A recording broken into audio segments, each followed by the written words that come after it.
great pleasure to host the Q4 FY19 earnings conference call of South Indian Bank.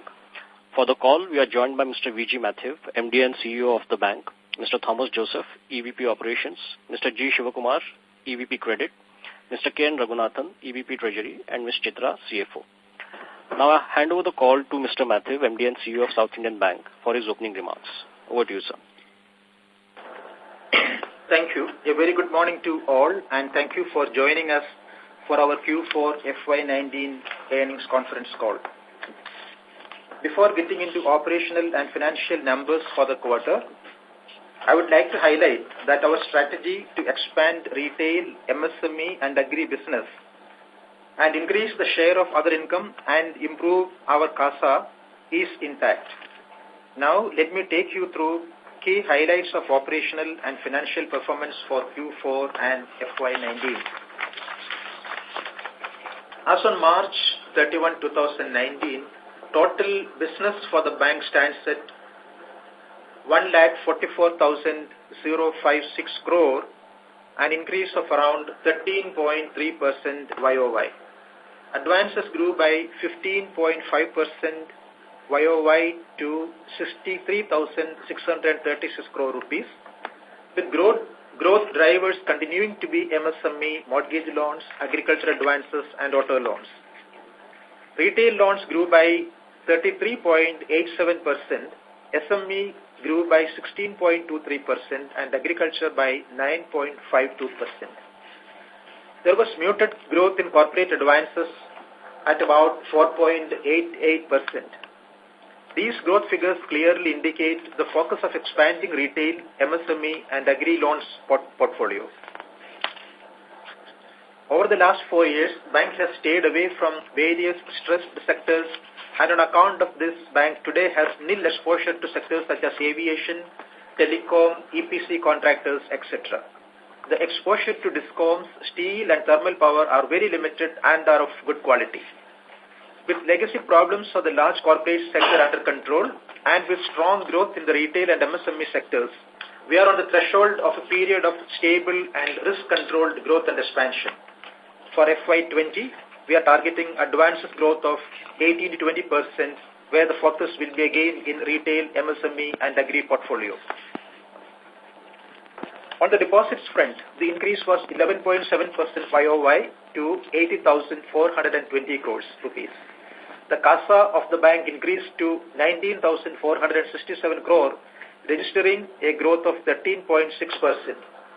CASA now stands at 24.21% of total deposits. The NRI deposits grew by 13.69% on YOY basis, and NRI deposits contributes 26.66% of the total deposits. Our investment book stood at 19,525 crore, of which STM contributed 15,452 crores and AFS 3,873 crores. Gross NPA stood at 4.92% as on 31st March 2019, vis-a-vis 4.88% for Q3, and net NPA stood at 3.45% vis-a-vis 3.54% for Q3. During the current quarter, a corporate NPA of 114 crore occurred because of the failure of the borrower, which is a Kerala-based medical college, to get approval renewed from the regulatory authority. In the current quarter, the non-corporate NPA is rupees 250 crore, despite a sharp spike in agri NPA of about 100 crores. By this, the cleanup of the large corporate book, which has been going on for the last 4 years, has come to an end. Going forward, we will in all likelihood be able to stick to the guidance of 250 crore accretion in NPA per quarter. Bank showed a strong recovery performance during the year and achieved the targeted level of 500 crore rupees, and going forward too, the recovery and upgrades will be at 500 crore rupees per annum. Net interest income for the quarter was stable at 499 crore rupees as compared to 492 crore rupees for the corresponding quarter last year. NII for FY19 as a whole was 2,020 crore as compared to 1,966 crore for FY18. Other income for the quarter stood at 236 crore as compared to 179 crore in Q4 FY19, registering a growth of 32%. Treasury could achieve a better profit during the Q4 as compared to that of last financial year. Further, our technology and transaction fee registered an all-time high of 120 crore. As we scale up our efforts on retail and MSME banking, we expect growth momentum to continue in the transaction fee business. Other income for the full year stood at 726 crore. Operating profit for the quarter was 328 crore as compared to 311 crore in the same quarter last year, with a growth of 5%. Operating profit for the whole year was 1,239 crore. Positive income for Q4 FY19 was 55.44% and for FY19 as a whole was 54.88%. We believe going forward our cost-to-income ratio should come down as we get benefits of operating leverage from our centralized operations, higher fee income and treasury income getting normalized. Provisions other than tax for the quarter is 219 crore as compared to 149 crore in the same period last year. Provision coverage ratio improved to 42.46%. Provisions for the full year stood at 858 crore.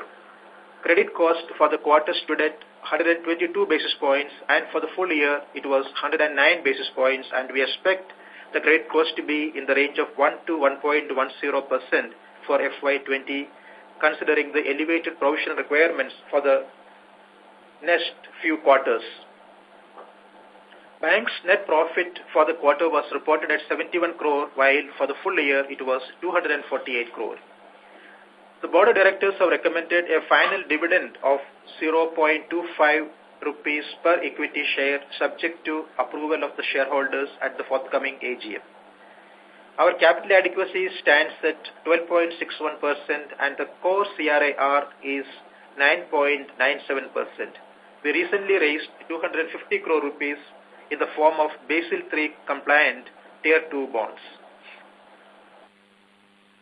We would also like to highlight that many new data analytics initiatives have been taken for increasing our MSME and retail book by mining our existing liability customer base, and focused employees have been hired in the last financial year for growing this segment, which will all lead to overall growth of the advances in the retail and MSME sectors, which we believe are our core strengths.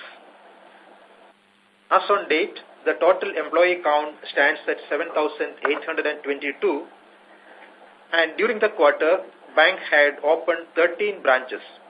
We now have 870 branches, 53 extension counters, and 1,406 ATMs.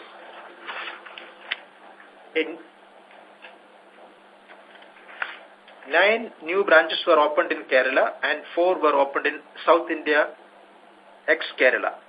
With this, we open the floor for questions, if any. Thank you.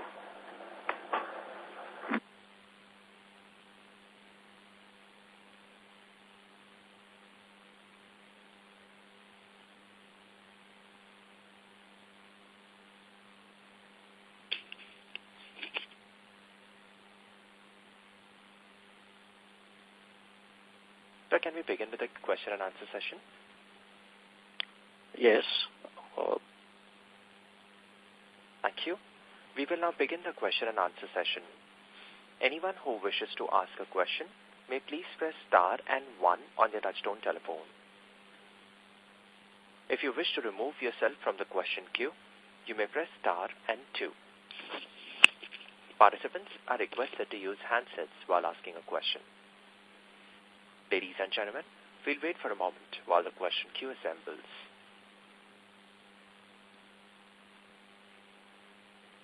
The first question is from the line of Jay Mundra from B&K Securities. Please go ahead. Yeah, hi sir, good morning and thanks for the opportunity. Sir, the couple of questions. First on asset quality. So this quarter, sir, we have seen the below BBB book has gone up from around 400 crores last quarter to around 1,000 crores plus in this quarter. So if you can explain, what is your sense on this portion of the book and any sectoral breakup here? Yeah. In the double B and below, that is, we are talking about 100 crores and above. It is 0.8%, which is around 800 crores, 773 crores to be precise. Okay. Now, there are 4 accounts in that, and all of them are not even in SMA 0. All of them are standard.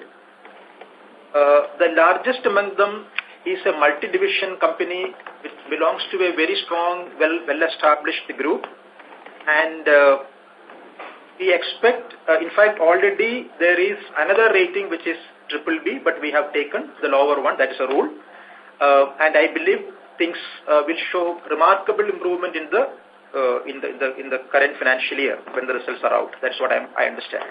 Second one is the road project, which again has been taken over by a new group maybe a couple of years back, and again absolutely no SMA 0 issue even in this account.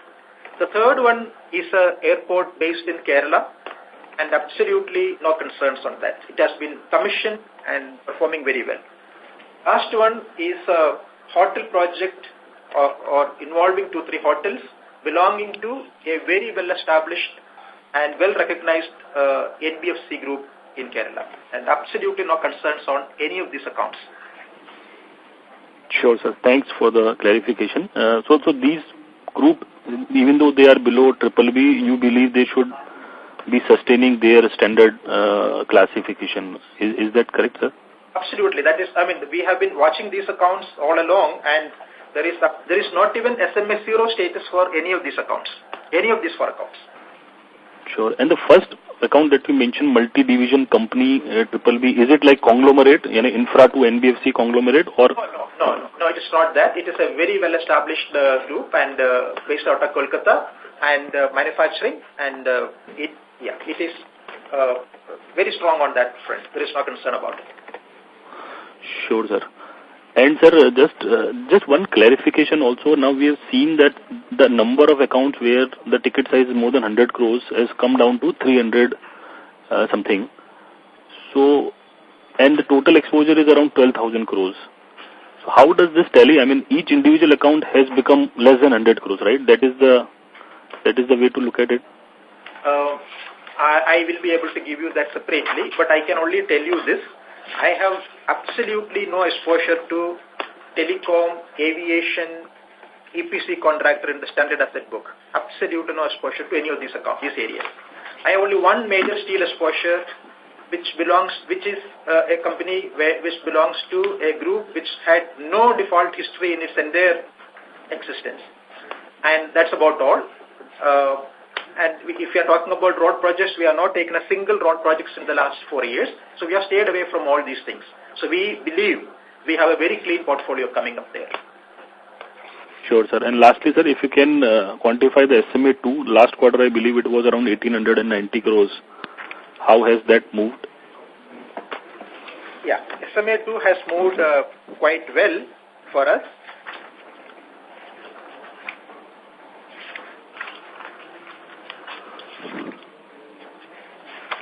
So today it stands at 1.71%. It was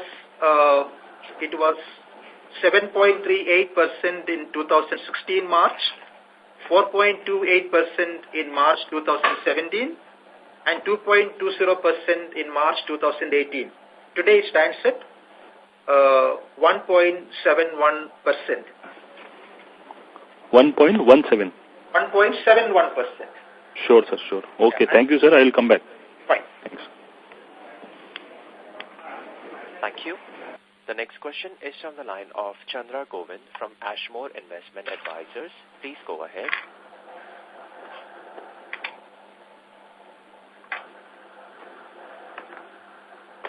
Sir, we would request you to please go ahead with your question.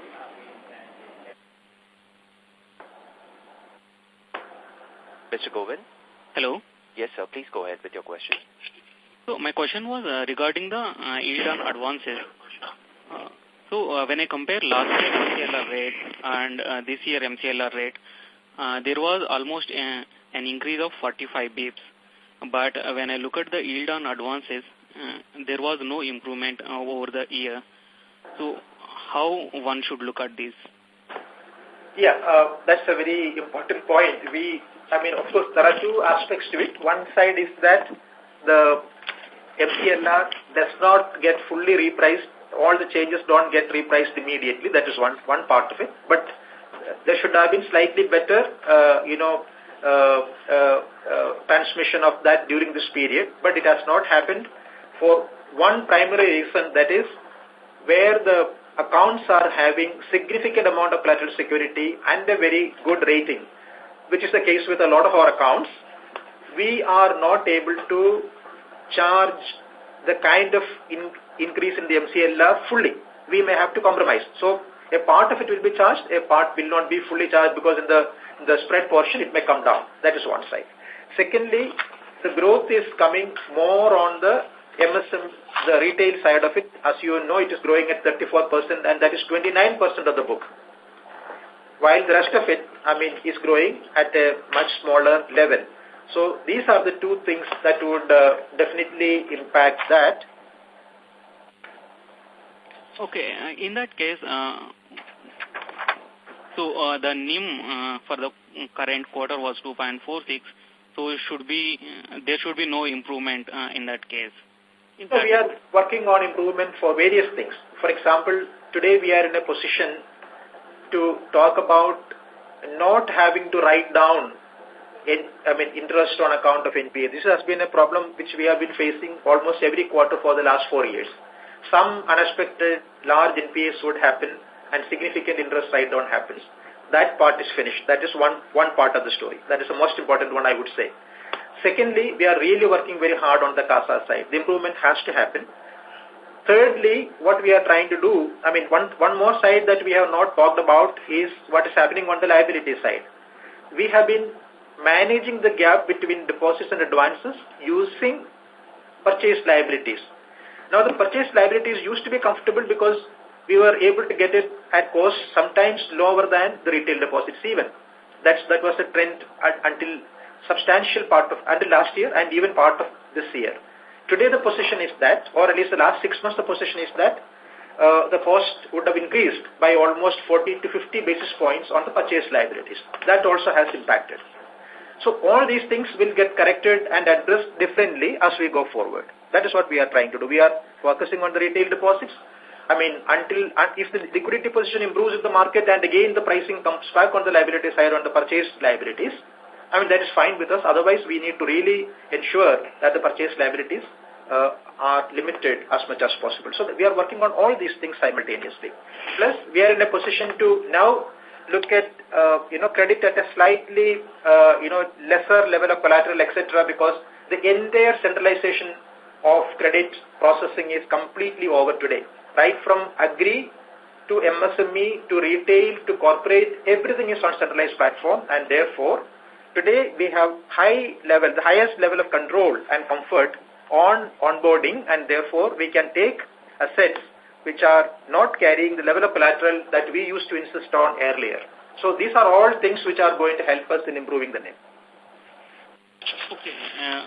So in that case, what is the internal target for FY20 for the NIM? Internal target is higher, but we should be looking at around, say, 15-20 basis points improvement during the year. Okay. And one data keeping question. What was the actual number for SMA2 in terms of growth? 1,091. That is 46 accounts with 444 crores in the SMA2, 5 crores and above. 46 accounts and 444 crores. And less than 5 crores, that is 0 to 5 crores is 3,264 accounts and 647 crores outstanding. Total 3,310 accounts with 1,091 crores outstandings. So we don't have any SMA2 account in 100 and above? No. we don't have anything at all. In the 100 crores and above, it is 0. 50 crores to 100 crores is also 0. Okay. And 25 to 50 crores, it is 2 accounts with 98 crore. And 5 to 25 crore is 44 accounts with 346 crores. And my last question on agri slippages, was there any one-off or? Yeah, it is, okay, one plantation is the only thing that I can say is slightly on a one-off side, but that is not the point. But more than that, it is, I think it is something about some expectations of debt waiver and things like that, because the interest servicing has to happen on 31st March typically, and therefore I believe some of them certainly did not meet that commitment, maybe fairly deliberately, expecting certain waivers. And so therefore the spiking is there, and even going by the trend during the last 1 month, we don't find any spike of this variety going forward. Okay. Got it. Thank you. Welcome. Thank you. Ladies and gentlemen, in order to ensure that management is able to address questions from all the participants in the conference, please limit your questions to 2 per participant. Should you have a follow-up question, we would request you to please rejoin the queue. The next question is from the line of Sapna Laha from Bajaj Holdings. Please go ahead. Hello. Please go ahead, ma'am. Yeah. Sir, what is the equity raising plan in this year? Equity raising plan. Yeah. This year we would require definitely additional funds. As you know, we have raised already some 250 crores of Tier 2 during the month of March. And of course, we have more approvals. We have more headroom to take even Tier 2 or even additional Tier 1 or QIP or any other option that is available to us. But we will need capital. Today, the CRAR stands at 12.61, but we have a clear growth plan of around 20%. So obviously, we will need some more money. Sir, and can you give me the details of that medical college which has slipped this quarter? Yeah, it was, mentioned earlier also, maybe for the last 1 year we have been mentioning. This is a very good dental college first, which is running very well for the last several years. And then they also started a medical college, which is also running for the last 4 years. But then they are supposed to get yearly, regulatory approvals until the 5th year. So currently, they have not been able to get the renewal done, and we had there has been a concern about it for the last 1 year. So we had given them the final date as 31st March 2019. If they are able to show that, it is fine. Otherwise, we said we would be compelled to classify it as NPA because of the inherent risk. So we will see going forward whether they are able to get the license. But meanwhile, I believe there was 100% pass in the medical stream as well as in the dental stream. Can you give us some exposure to stress companies, stress companies like Reliance? Can you make it a little louder, please?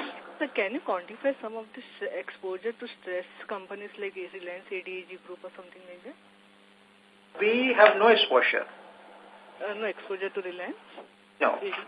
Okay. And for SL? For?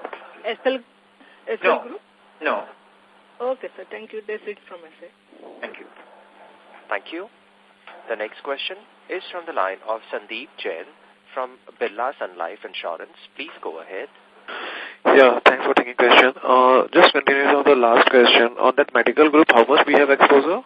114 crores. The whole thing is only that. And, okay, so you are the sole lender? Or it's a consortium account? No, we are the sole lender. It is a long relationship. It was running very well. And we have got very large amount of primary security and also very large amount of collateral security by way of land right in the city of Trivandrum. Okay. So we have absolutely no concern on recovering the money. It is not like the syndicated debt problems that we have been encountering till now.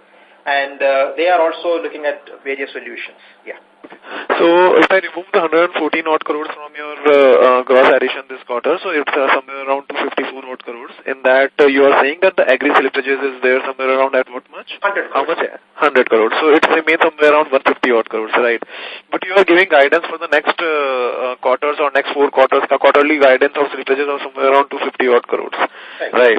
So what made you give that kind of guidance of 250 odd crores of slippages for the quarter coming or for the quarterly slippages if you are saying that 100 crores is agri and 114 odd crores is a one-time kind of? Yeah. Are you hinting that it is on the higher side? So that's what I am saying, that it is on the higher side if you are saying that 250 odd crores is also a one-time kind of, and if again you are giving a 250 crore kind of guidance for the slippages. So are you seeing any inherent weakness or some stress account which is coming kind of?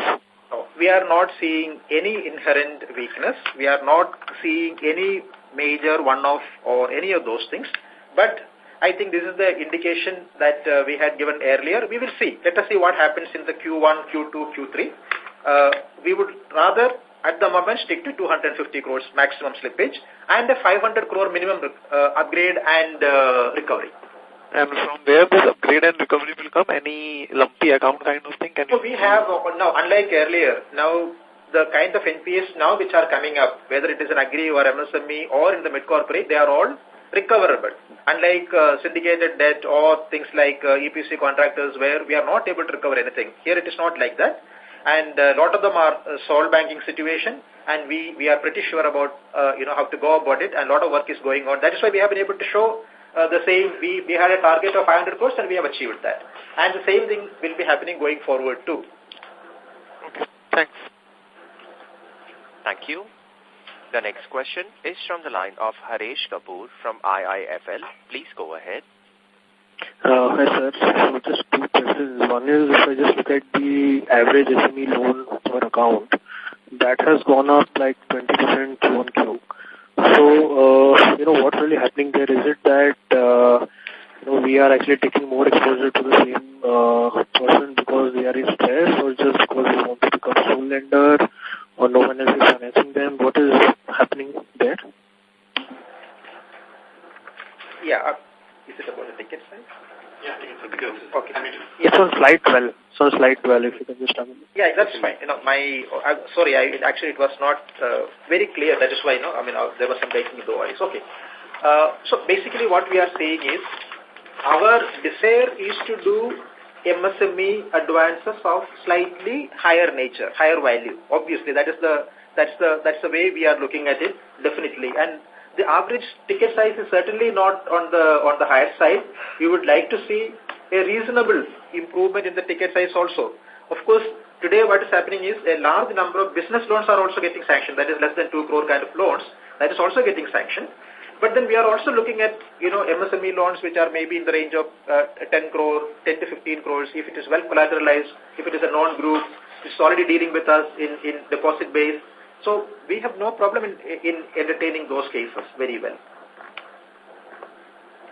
So what will be the average exposure that you're comfortable with? Any thoughts there, or is it pretty open in terms of? We are very comfortable, taking exposures on 2 levels. As I mentioned, up to 2 crores business loans, which are basically on the basis of very parameterizable, numbers. So it is very easy. In those cases, we have absolutely no difficulty if the quality is coming up as a very superior one. The other one, we also have a portfolio of slightly larger MSME because we got about 200 branches which are what we call green channel branches, which are specifically meant for developing MSME and mid-corporate kind of business. So those branches, obviously, the talent level is much higher, the capability is much higher. Therefore, these branches can maintain better relationships and onboard slightly larger customers. So average ticket size will be more in the range of maybe this 40, 45, 50, that kind of thing, depending on how many numbers are coming up on both sides. Okay, and how many of these clients will you be, as a percentage, be the sole lender? Let's say last year compared to this year, or anything? Mostly sole lenders. Okay. And second part is, if I just look at your service and traders kind of exposure, the retail breakup that you gave, that has also fallen on a Q-on-Q basis. And you have seen pretty strong growth on the gold portfolio. So for the gold side, is it more on the agri-gold? And second, on the services and traders, why is it that you have seen a degrowth? Is there anything else there?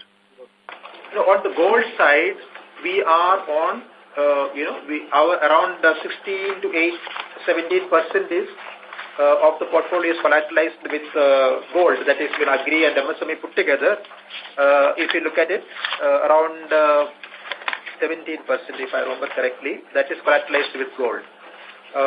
But as far as the other part is concerned, that is the pure gold, that is retail gold, we are very focused on that because this is a portfolio which has done very well for the bank. And we would like to see that, this is growing. And we have been trying to see that, there was a good traction in this. But last 1 or 2 years, we have not been able to, show significant growth. But the focus is very much there on that. And around 300 branches of the bank are typically placed in such areas where there is a lot of potential for such gold. So we believe that, these branches should definitely focus on this and improve our gold loan portfolio. Okay, and the services and traders part that you have seen a decline, is there any reason you pulled back or what is happening there? Not exactly a pullback as such because traders are important for us. But then one thing is very clear. The trade segment, we are very particular. Trade and what you call gold, wholesalers. We are very particular that they should maintain high amount of collateral security. For example, gold it is 100%. For traders also it is more like 50 to 100% kind of collateral security is what we are looking at. So only if it is meeting these criteria, we will be looking at those sanctions. And with the centralized onboarding, so obviously if the parameters are not met, it won't be sanctioned. So there will be a correction period that we expect. It will not be growing exactly in line with the past because it is on a centralized platform where the decisions are taken by a committee, totally away from the sanctioning branches and regions. And just last thing on this, can you just talk about the geography or any other industry in particular where you are seeing, lower portfolios in your services and traders pool? Not really. In fact, our portfolio growth is significantly in Kerala and Tamil Nadu. These areas we are doing quite well on that side. But otherwise, other areas it is more like MSME. But traders, yes, it is important for us subject to meeting the collateral security requirements. Okay. And so last thing on this others portfolio also, there is some pretty strong growth. So what is the driver there? That is the others. Yeah, that is, we have got institutions and all these, professional services and all those things. They are all getting clubbed in that is what I understand. That is, we have got, say, for example, if a school or all these things are coming up, it will get classified there. And even the personal loans will get classified under that. Yes. Okay, sir. Thank you and good luck. Thank you. The next question is from the line of Nitin Agarwal from Motilal Oswal. Please go ahead. Yeah, hi, sir. I have 3 questions. Firstly, like the agri slippage which you mentioned, an expectation of loan waivers that has happened. Is this specific to any one state or you are seeing it across the states that you operate in? We have only, primarily our agri business is Kerala and Tamil Nadu to a very limited extent in Karnataka. But otherwise it is primarily Kerala and Tamil Nadu. And initially we were thinking, there would be some problem coming out of the flood and things like that. But then we were very willing to offer flood relief schemes.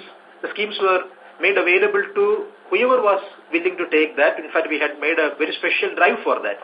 But some people have not taken it, saying that, they would definitely be repaying on time the interest and servicing would be met. But in the final position is that they have not met. Okay. So these agri slippages are coming in equally from Tamil Nadu and Kerala? It is almost across the geographies. We are primarily in the South India geography, and I think there is not much of a difference that we find. Okay. And so secondly, like this quarter we have added more branches than we typically have added in past many quarters. So what is the outlook there, and which region do we plan to expand in terms of branches further? Yeah, some of them, around 9 branches are in Kerala and the others are in South India, but typically Andhra, and that is one geography where we are very keen on growing, because we got a lot of branches in the Telangana region, but in the Andhra region we don't have branches, and we believe that is a very important region for us. And similarly, going forward, the growth will be, as we were always mentioning, wherever the clusters exist where we have larger potential, like we find, for example, Ludhiana, we are very happy about our branch presence. Like that, in some of the very well-known industrial centers, we would like to have a greater presence. Okay. And lastly, sir, when we guide on like the credit cost for FY20, so what sort of provisioning coverage are we looking to achieve on our ILFS exposure? ILFS, we have around 15% provision at the moment. We are still not very clear exactly how it is going to move, because we don't have any full clarity about it. But then we would definitely like to take a higher level of provision there. We will do that as we go along. Okay. Thank you so much, sir. Welcome. Thank you. The next question is from the line of Tanubhav Vashisht from Sher Khan. Please go ahead. Good morning, everyone. Thank you for taking my question. My first question was just to finalize the point we were talking about, net interest margin. So you said you're looking internally for an improvement of 15 to 20 basis points. So that is from the current quarter of 2.46%, or is it from 2.65%? Yeah, in fact, it was always from the 2.65%. You are absolutely right about it. 2.65 plus 15 is 2.80 is what we were looking at. But that is why I said internal targets are a little different. While today I am only talking about a 15 basis points from where we stand. That is a conservative way of looking at it, but definitely that is not the internal target. What you said is right. All right, understood. And secondly, my question was, while I was going through the segment profitability, I saw that retail banking segment took quite a hit from 109 crores in December 18 quarter to around only 73 crores in this quarter. Any specific reason for this fall? Can you explain that once again? Just the second part of it. I just missed. Yeah. Going through the segment results provided by the company. So in the retail banking segment, the profitability from around 109 crores in December 18 quarter has come down to 73 crores, which is a significant fall, and that has impacted the overall profitability too. So any specific reason why the retail banking segment has done poorly this time around? No, the retail banking segment has not done poorly at all. It has grown quite well. We will give you separately. Okay. Agri slippage, I believe, is the one contributing to it, but we will come back to you and give you separately, because that one is done differently. We'll do that. We'll come to you separately on that. All right. Okay. Thank you. That's all from my side. Thank you. Thank you. The next question is from the line of Amit Rane from Quantum Securities. Please go ahead. Hello. Yeah, thank you for the opportunity. Sir, I just want one data point. What's the average cost of the Tier 2 bonds that we have raised recently? 11.75% semi-annual. 11.7% semi-annual. Okay. And sir, can you share your outlook on ROEs for next 2 years? I would rather talk about the ROA part. Leverage, of course, as you know, is pretty good, for us. So it is a derived number, ROE. So, I would rather talk about the ROA. Now, the ROA is pretty low today because of the very large amount of credit loss that we have to provide for. That is what is happening today. Now, I do not expect a significant improvement in the provisioning going forward too. I am very confident of the slippage part, but I am not confident of the exact nature of provisioning that is required going forward. Of course, I am very well aware of the fact that, we have only 42.46% of provision coverage ratio.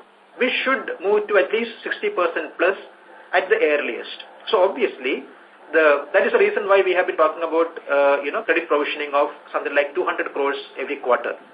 So that is a number that is going to happen. Therefore, it will be around 1 to 1.1% credit cost depending upon the advances level, average advances level. So that is what it is. Sure, sir. Thanks a lot. Welcome. Thank you. The next question is from the line of Pranav Gupta from Birla Sun Life Insurance. Please go ahead. Yeah, my question has been answered. Thank you. Thank you. The next question is from the line of Dr. Alan Baby from Gems Wealth. Please go ahead. Hello, sir. Good morning. Thank you for the opportunity. So I actually got two questions. One question has been partially answered. So it's in line with the broad analysis, why our profitability has been low, despite growth in the business, is because of primarily on the pricing of a book. That actually doesn't translate to the income. Another reason is high elevated cost to income structure. So when I see your presentation, I think 47% has become 55%. So can you lead us through that? Yes. There are, when it comes to cost income ratio, typically, it used to be an income side issue and not on the cost side, because finally the income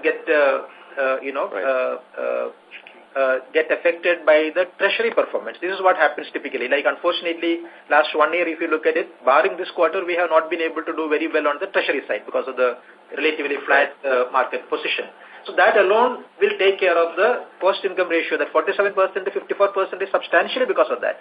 Having said that, I must also admit the fact that the cost structure also has increased a little bit because the employee cost has gone up disproportionately, I would say slightly, because of the gratuity incidents and also the DA and all those things, and also the need to top up the pension fund even more. So with all these things, the overall staff cost is also on the higher side. So these are, and staff cost is one of the, is the largest cost for us. So obviously, these are the numbers which have impacted the cost income ratio. And with a steady performance from the treasury and even a normal returns in the normal NIM environment, we should be able to achieve a cost income ratio which is around 50 or even slightly less than that. Okay. Thank you for that. And so on the primary part, do we have any structural pricing issue with the book? So, it's probably a large chunk of fixed rate assets or something like that. That is not there, but it is all about. I told you there are. Structurally, if it is there, yes, I would say that one or two small things are there. That is the retail loans. We want to work on the strong belief that we want to be a retail banking powerhouse. When we embarked on that mission, we were quite aware of the fact that the high-quality retail assets will obviously be NIM negative, and therefore, the liability side, CASA side, has to improve simultaneously. This is what we were working on. That was the plank on which the whole structure was built. The fact remains that, CASA has been growing, and growing better than the deposits, and CASA ratio has improved from sub-20 to 24 plus today, and it may improve to around 25 during the course of the year. That's what we are looking at. But if you look at the CASA growth, it is around, say, 13-14%, while the retail loans are growing at, say, 34%. And retail loans are no longer a small number. It is at 29% of the book. So obviously, some more improvement has to happen on the CASA side. That is one side. Secondly, it is not about the structural, part of the loan book, but it is more about a mindset. For example, we are extremely cautious on the risk side today for two reasons. One is we are just coming out of the biggest problem that we were facing all along, that is the large corporate NPA, and we have cleaned up that book, and we can also see from the SMA2 numbers and things like that, we are or even rating numbers that we are really on a strong footing on that side. But then we are extremely careful that the MSME, the agri, the retail, that book should remain just as high quality as it used to be earlier. So therefore, there is always an orientation towards higher collateral security, etc., which immediately impacts on the pricing. This is what is happening. So now that we are on a completely centralized platform, now that we are quite well controlled on the risk side, and we have a lot of analytics information coming in every day, and there are vertical heads who are supposed to follow up each one of these things, and we have a very strong credit monitoring and recovery department, and also a credit collection hub which is running very effectively. We believe that we can start being a little bit more aggressive on the underwriting side, and therefore we can look at a slightly better pricing. This is what we are working on. Thank you so much, sir, for the very detailed answer. I think it would rather help every investor to know these 2 points. Thank you so much. Thank you. Thank you. The next question is from the line of Saurabh Tole from Trivantage Capital. Please go ahead. Yeah, so thank you so much. Just a couple of questions. On slide number 45, the active debit cards have fallen sequentially from 4.3 to 3.8. Why would that be? What point? This quarter was 4.3 million to 3.8 million. Yeah, agree. Just a moment, please. Yeah.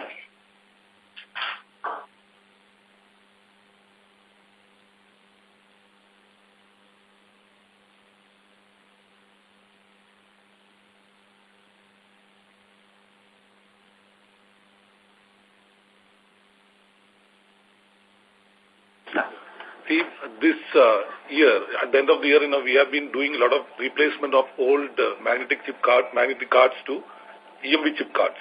So what happened there is many old customers who are not using this card for quite some time, we have not given them substitute cards unless they ask for that. So there is a gap now. So we are waiting for the request, and maybe over a period of time it will gradually increase now. The gap, the dip has come because of that. Okay. And on your number of employees, showing a sequential fall, as in there was a reduction in the total number of employees during the quarter. Is it primarily because of retirements? It is, yeah, it's a slight mismatch. New people will be joining very shortly. Some batches already running in an institute where, the probationers are completing their training. And when they all get onboarded, they are still on a different platform. When they come and get onboarded, then that also will get corrected. Okay. Again, just coming back to the corporate slippage, that educational institution loan that slipped during the quarter, how well are we covered there? We are extremely well covered because the primary security itself will be more than twice the loan amount. Plus, we have, because it is a medical college and a dental college. The dental college, we are not even financing. Land banks? Pardon me? No, we have got, the institutions, properties, everything, including the land, building, the machinery, everything is available to us. That is one side of it. Apart from that, we have got primary security in Trivandrum city. We have got collateral security by way of land and, completely free vacant land, sizable vacant land right in the city of Trivandrum, which is also very close to the value of the loan itself on a very conservative basis. So all securities, if you include, you have a cover of 2 times. More than 2 times. More than 2 times. Okay. But, off late we've seen some of the banks who, had land banks recovered from, say, some of the builders. The RBI asked them to devalue those on their books and bring it down to zero over a course of, say, 3-4 quarters. But do you think you would also have to do this once you get charge of, once you get possession of this land bank? Because we don't think so. We don't think so. In fact, we have also been encouraging him of late to dispose of this land and square up the loan straight, which he can do. But I think they are also hoping that they would be getting the license to continue. That is number one. Number two, I think there are some people who are interested in joining him, and taking over the college. So these discussions are going on at the moment. We are not looking at a, loss scenario at all here. Okay. And just one last question. I don't know if you already discussed this, but there has been a very sudden rise in the gold loan book in the last 1 year, especially in the last in Q3 and Q4, sharp surge in gold loan. So any reason for that? Yeah, there was also a purchase of gold loan because when the NBFCs were facing liquidity issues, they were willing to sell it at a price which was acceptable to us. So we have taken a certain purchase portfolio as we have mentioned in the last quarter. That is the only change. And how big was that book? I can mention that just a moment. I think that is the entire purchase portfolio, all told, not only just gold, all told it is around 1,000 crores today. And this is just one NBFC? No, it is not one NBFC. No. These are from people who are very well known to us and where we are very sure about the portfolio that we have purchased. It was 1,300 crores total. I am not only talking about gold, it was also gold plus small amount of LAP and housing loan. That's about all. Yeah. But that is today only 1,000 crores. 300 crores is already repaid. Okay, so basically gold plus LAP, all this amounts to about 1,000 crores. 1,000 crores today, yes. Okay. Yeah. Thank you so much, sir. Welcome. Thank you. The next question is from the line of Vinayak Kanbinde from Silver Arc Capital. Please go ahead. Yeah, hi. I have two questions. One is on, if you could throw some light, you've already talked about it earlier, on the SMA2 advances. I just wanted to understand what is the overall percentage of these advances as a percentage of the total advances that you have. Which is 1.71. Yeah. And how has the trend been for the last 8 quarters? I will just read out one moment. Yeah.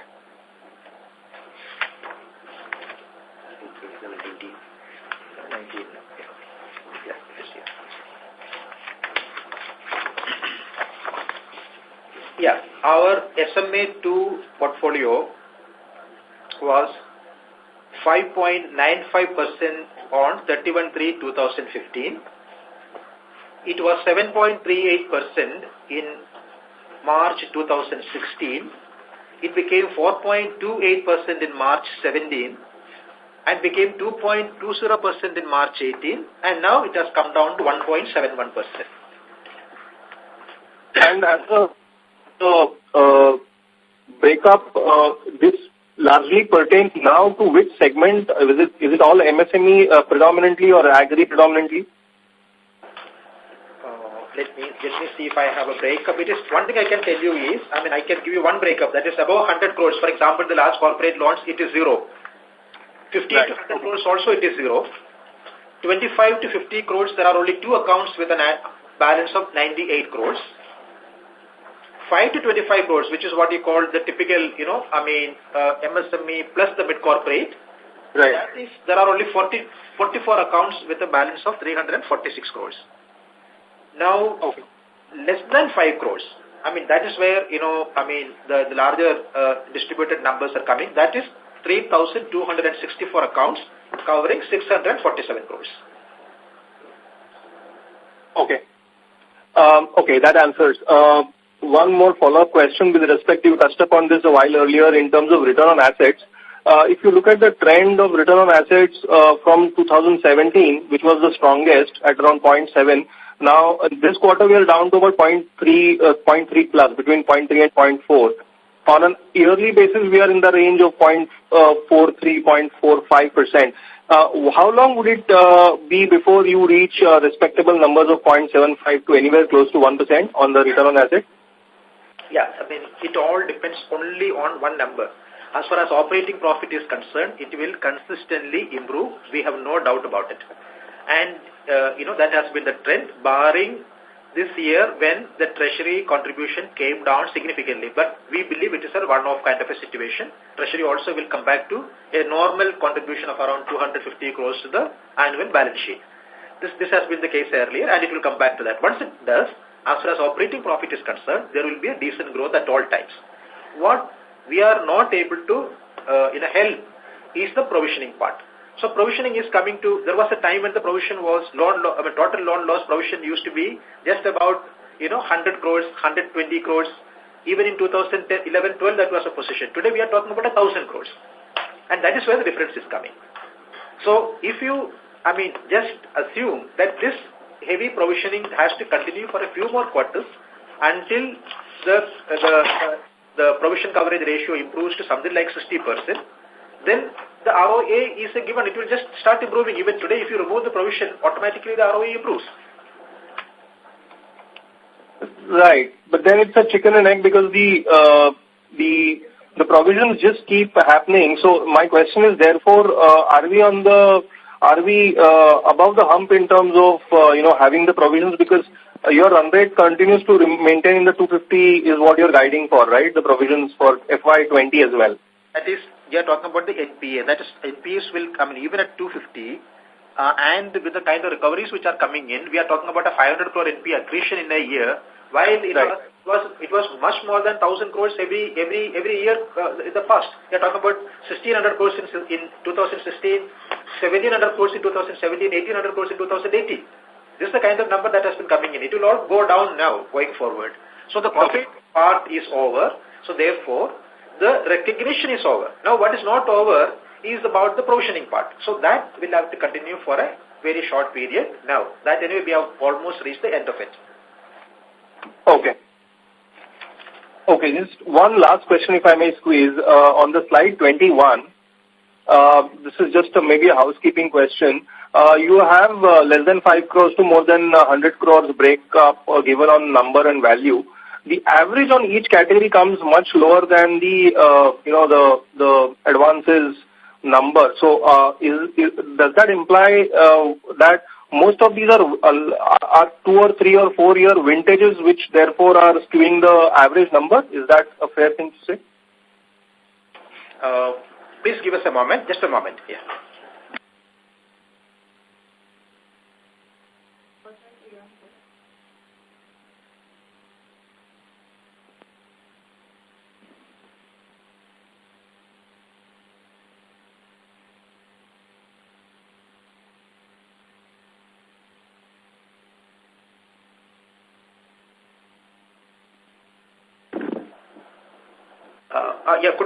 Could you explain the last part of the question? We are on the slide 21. Yeah. Yes. So basically, if I look at more than 100 crores on the 12,000 crore advances, basically 314 accounts you have. So on an average, this is much lower. It's like 15 crores, 18 crores probably is the average. Just wanted to ask whether because these advances were given 1, 2, 3 years ago, and therefore they have fallen off, and therefore the average is lower. Is that how it works? Because the same case is the case of 2,500 crores and 525 crores as well. Yes. So that was the first question. Second question, if I may ask on the same slide, is there was a sharp decrease in the number of accounts between December and March from 381. I'm talking about the more than 100 crores from 381 to 314. Yeah. Yeah, that is true. One of the things that we are doing.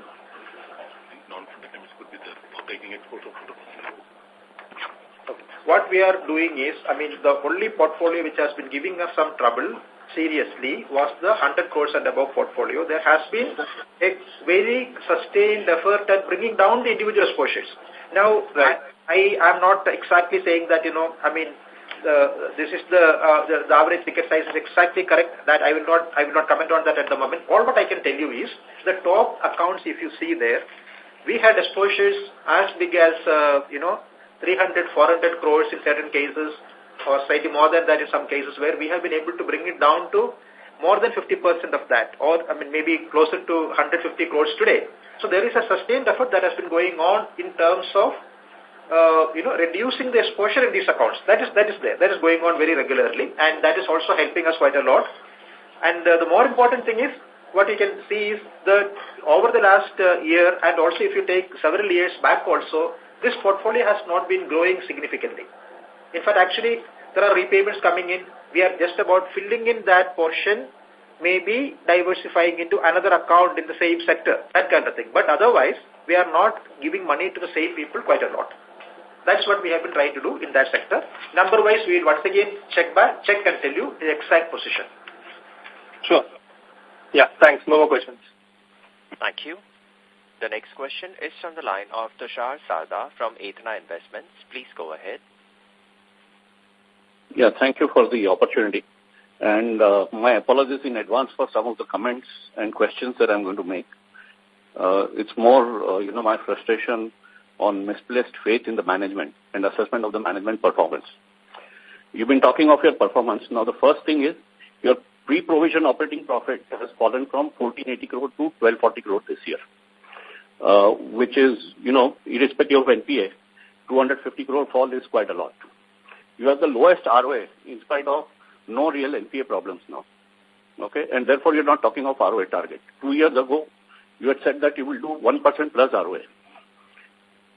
Your NIM is lowest at 2.4% amongst all private banks. And you have the lowest CASA and lowest lending yields. You borrowed Tier 2 capital at 11.75% and you are lending at 9%. I really don't know what's your plan to improve the functioning of the bank. Thank you.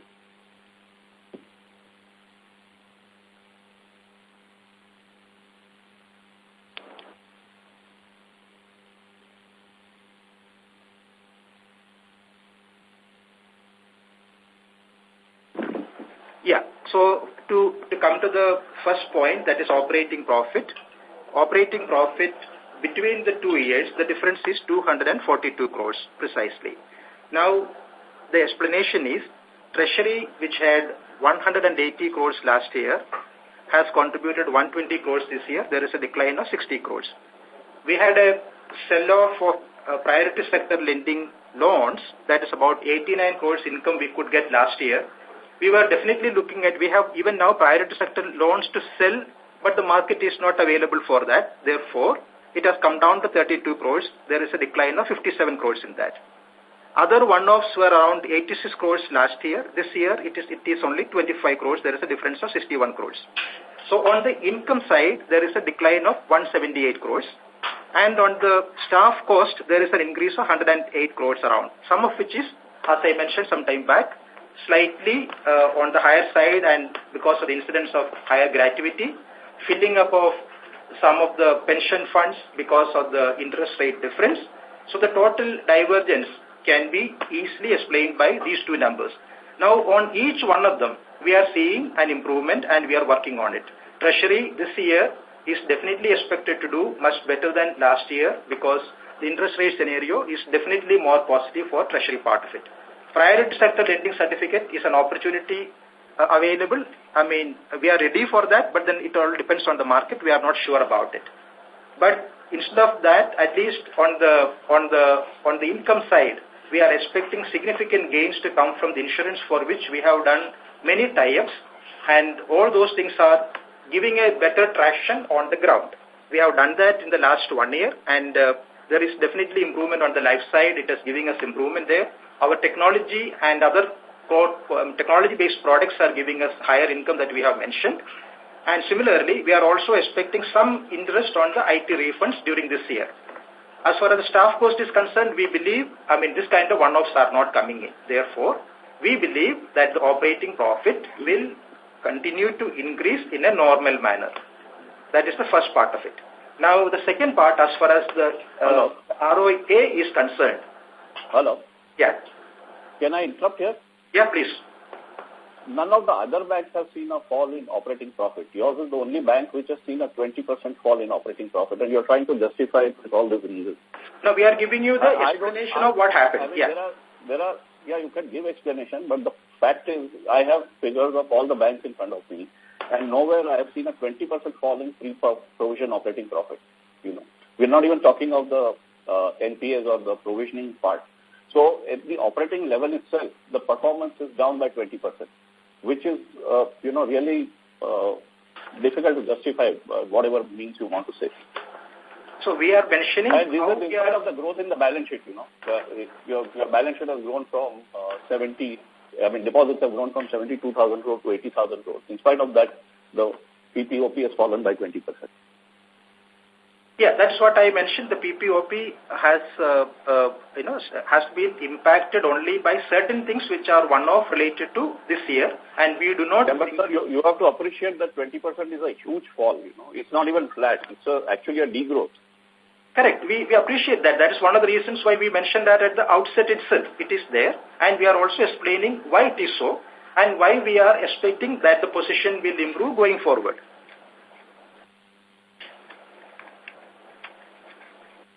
Okay. Thank you. A reminder to all the participants, we would be taking up the last 5 questions. And in order to ensure that management is able to address all the questions in the queue, which would be the last 5, we would request the next 5 participants to limit their questions to 1 per participant. The next question is from the line of Haresh Kapoor from IIFL. Please go ahead. So last thing from my end, I think just on the margin side, if you could just give some color how we are in terms of FY20, we have been kind of targeting a higher number than what we have been putting. So what is the expectation there for FY20? On the NIM, as we mentioned, we are working on three, four areas. One, of course, is even on the pure credit side, whether now that we are having a fully centralized platform and we are fully on a committee-based approach, whether we can take slightly less collateralized kind of loans as compared to what we have been doing today. For example, as you mentioned, in the case of many areas, many of the traders and segments like that, we are insisting on 100% collateral security. So, instead of that, we may be looking at a lower value going forward. That is one side. And we have the capacity to manage that kind of a portfolio because of the centralization that is available for the entire underwriting, one side. Second, because of the collection hub which is functional, the recovery and monitoring department which is able to now reach out to many of the customers very easily. So we are in a position to look at this in a slightly more relaxed manner as unlike what we have been doing earlier. That is one side. Second side, as we said, on the liability side, it is important that we do not depend on the purchase liabilities to the extent that we have depended upon this year. And that alone has created a 50 basis points change as far as the purchase liabilities are concerned. So that we are trying to reduce by going in for more retail loans. That is one. Thirdly, the CASA ratio we are trying to improve. CASA growth is even today at a reasonably respectable rate of 14%. We are trying to improve that also. So with these things, definitely we expect there will be improvement in the margin. The other side is that, which is a benefit that is likely to accrue to us, that is the large NPAs which were coming up earlier, which impacted the interest by way of write-downs, will not be there going forward. So just after doing this math that you just mentioned on these variables, what would be the range that FY20 would shape up like? So we are looking at least a 15 to 20 basis points improvement. From the closing number of 2.4? From which number are you looking at 15 basis change? Yeah, today in any case, because it is not very correct to talk about 2.65, so we should be talking about 2.5 and maybe another 15 basis points. Therefore, we are talking about 2.65. 2.65 for the entire year, that is FY20. Yeah, that is what we are looking at. Okay, fine. Thank you, sir. Good luck. Thank you. Thank you. The next question is from the line of Pranav Gupta from Birla Sun Life Insurance. Please go ahead. Yeah, just a clarification. You said you borrowed Tier 2 bonds at 11.75, right?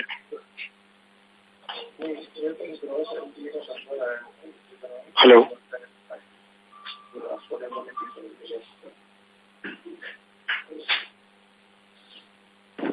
Yeah, our borrowing is 5% for the Tier 2 bonds.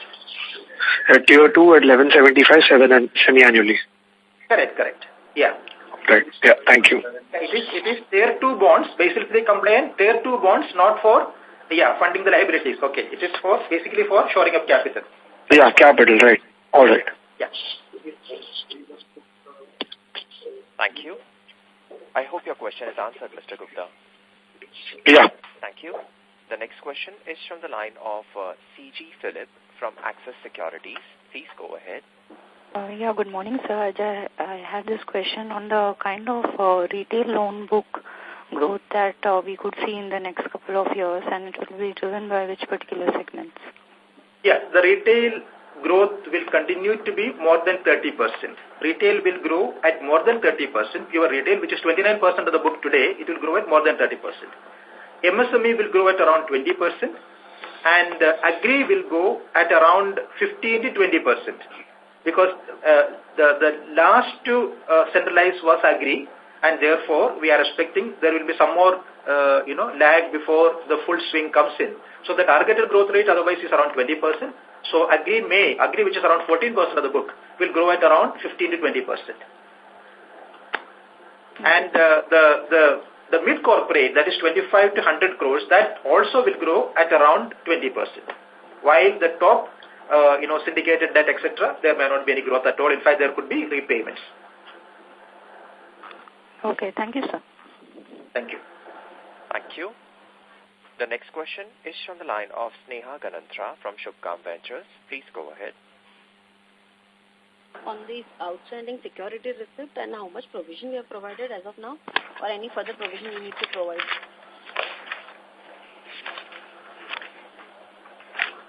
Yeah, SRs are 1,285 in terms of book value. Provisions are 279 crores. And net asset value, therefore, is 1,006 crores. We had a incidence of high provision of around 250 crore on one particular tranche, what we sold out in March 2017. 1,776 crores which is sold out in 2017. We had a incidence of higher provision in September 2017. Now we are not sure. It is already carrying more than 50% provision. More than 50% provision is available on that portfolio. But still, because there are certain IBC accounts in that, and where the resolution pattern is not fully clear to us, what exactly would be the position on that, we are not clear at the moment. The worst case scenario is the incidence of provision on that. So how much we have to go in for, we are planning to provide also for the safety side? No, we have to provide for the entire one if there is an incidence. But we are very keenly watching. We are reviewing that portfolio. We are also, trying to understand from the rating agencies who are evaluated, how they look at it. And we will accordingly make provision. There is no other way. Whatever provision is there, that is what we have made in 2017 September. We will do that if it is required. Okay, got it. Thank you. Thank you. Thank you. Ladies and gentlemen, that was the last question for today. I would like to hand the conference over to Mr. V.A. Matthew for closing comments. Thank you very much, and thank you very much for your active participation. We hope we have explained the position clearly. In case there are any further clarifications that is required, please contact us, specifically the CFO or DGM Investment Relations. Thank you. Thank you.